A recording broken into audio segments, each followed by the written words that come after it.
साथियों, आप सभी जो ये तस्वीर देख रहे हैं, ये पृथ्वी के किसी बर्फीले क्षेत्र के नहीं बल्कि चांद की धरती पर उतरे इंसानों की है, जो चांद की धरती पर अमेरिका के झंडा भी लहरा रहा है। दोस्तों, 54 साल पहले अपोलो मिशंस के लॉन्चिंग ने भी हर किसी को अचंभे में डाल दिया था। ये वही मिशन था जिसके तहत पहली बार किसी इंसान ने अपना प्लेनेट छोड़कर किसी दुनिया की धरती पर उतरने वाला था। अपोलो मिशंस में commander Neil Armstrong, commander module pilot Michael Collins और lunar module pilot Buzz Aldrin भी शामिल थे। ये एडवेंचरस सफर की शुरुआत में तो बहुत ही ज्यादा एक्साइटेड थे, लेकिन चांद पर कदम रखने से मात्र चंद मिनट पहले उनके साथ कुछ ऐसा हुआ कि धरती पर मौजूद नासा मिशन कंट्रोल सभी वैज्ञानिक सदमे में आ गए। यहाँ तक कि इन एस्ट्रोनॉट्स को लगने लगा था कि अब पृथ्वी पर कभी भी लौट ही नहीं पाएंगे। तो आखिर चांद की सतह पर क्या हुआ था उनके साथ उस दिन, उन्हें किन किन मुसीबतों का सामना करना पड़ा था और क्यों उम्मीद खो देने के बाद भी ये धरती पर सही सलामत वापस आए, आज की इस वीडियो में डिटेल से जानेंगे। तो दोस्तों, वीडियो में आगे बढ़े इससे पहले अगर आप हमारे इस चैनल पर नए हैं तो इस चैनल को सब्सक्राइब करके बेल नोटिफिकेशन को ऑन जरूर कर लीजिएगा। दोस्तों, वो दिन था 16 जुलाई 1969 यानी 1969, जिस दिन अपोलो 11 लॉन्चिंग के लिए बिल्कुल तैयार था और एस्ट्रोनॉट्स भी अपनी तैयारियां पूरी कर चुके थे। पूरे साइंटिस्ट टीम बहुत ही ज्यादा एक्साइटेड थी। लॉन्चिंग प्लेस में काफी ज्यादा भीड़ भाड़ थी। इस मिशन की लॉन्चिंग को तकरीबन 10 लाख लोगों ने समंदर के किनारे और राजमार्गों से देखा था। वहीं घरों और ऑफिसों में मौजूद तकरीबन 30 मिलियन लोग अपने कामों को साइड में रखकर लाइव देखा था। ऐसे में यूएसए प्रेसिडेंट भी वहां पीछे रहने वालों में से नहीं थे। उन्होंने अपने ऑफिस में अपोलो मिशंस को लाइव उड़ान भरते देखा था।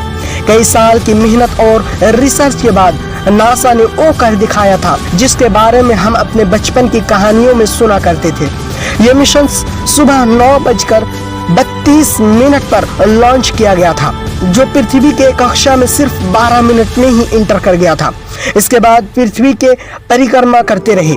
SIVB थर्ड स्पेस रॉकेट ने उसे चांद के पद पर अग्रसर कर दिया। उसके 30 मिनट बाद में रॉकेट अपने लूनर से अलग हो गया और स्पेसक्राफ्ट अपनी सही गति से अपनी दिशा की ओर आगे बढ़ने लगे।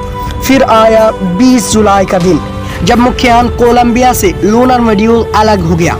कोलंबिया में माइकल कॉलिंस अकेले रह गए थे और वहां से निरीक्षण कर रहे थे कि लूनर मॉड्यूल कैसा परफॉर्म कर रहा है। लूनर मॉड्यूल में नील आर्मस्ट्रॉन्ग और बज एल्ड्रिन भी मौजूद थे। दोस्तों, 20 जुलाई को चांद की सतह के बेहद करीब पहुंच गए थे अपोलो मिशंस और तीनों एस्ट्रोनॉट्स 4 दिन की सफर के बाद अपनी दुनिया से निकलकर चांद की इस नई दुनिया में बहुत ही ज्यादा उत्साह महसूस कर रहे थे।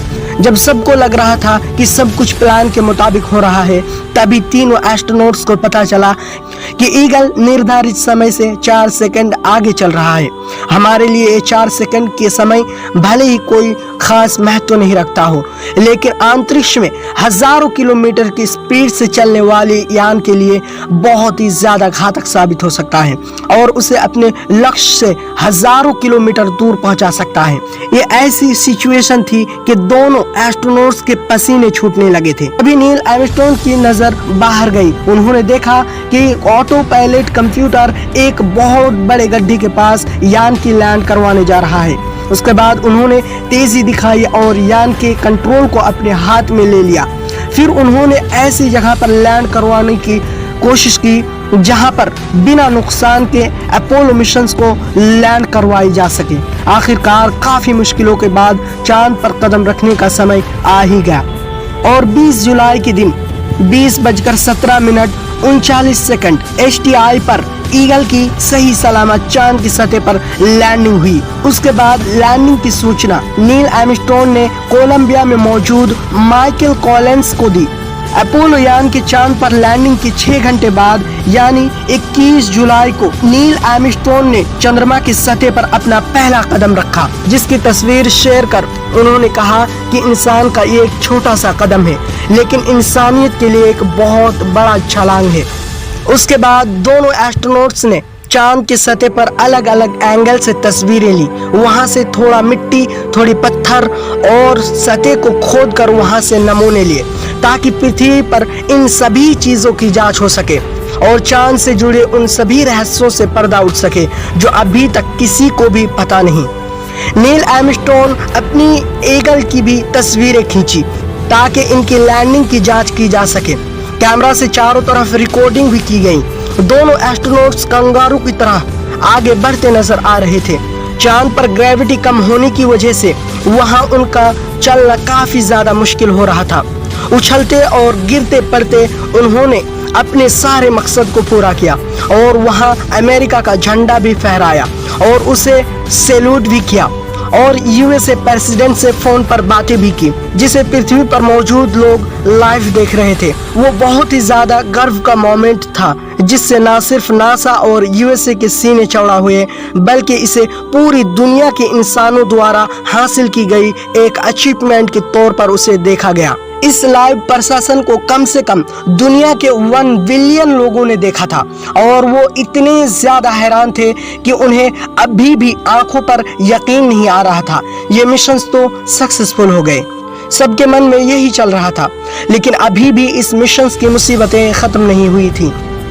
झंडा फहराने के बाद जैसे ही एस्ट्रोनॉट्स वहां से मुड़ते उनके सामने कुछ ऐसा हुआ जिससे उनको ऐसा लगने लगा कि वो अब चांद पर अटक सी गए हैं और धरती पर वो कभी भी लौट ही नहीं पाएंगे।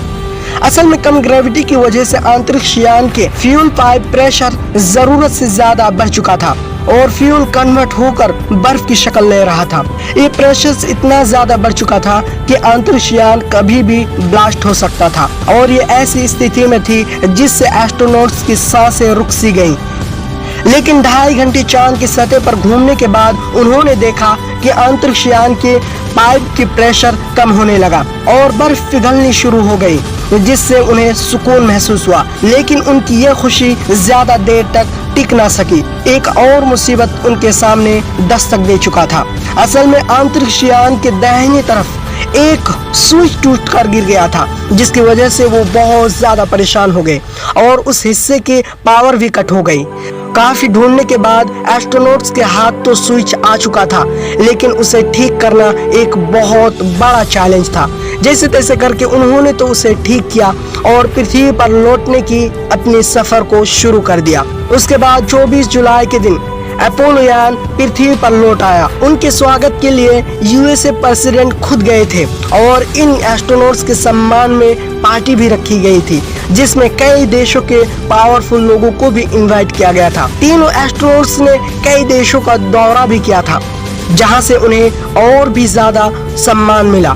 दोस्तों, ये थी चांद पर जाने वाले लोगों की एक इंटरेस्टिंग कहानी।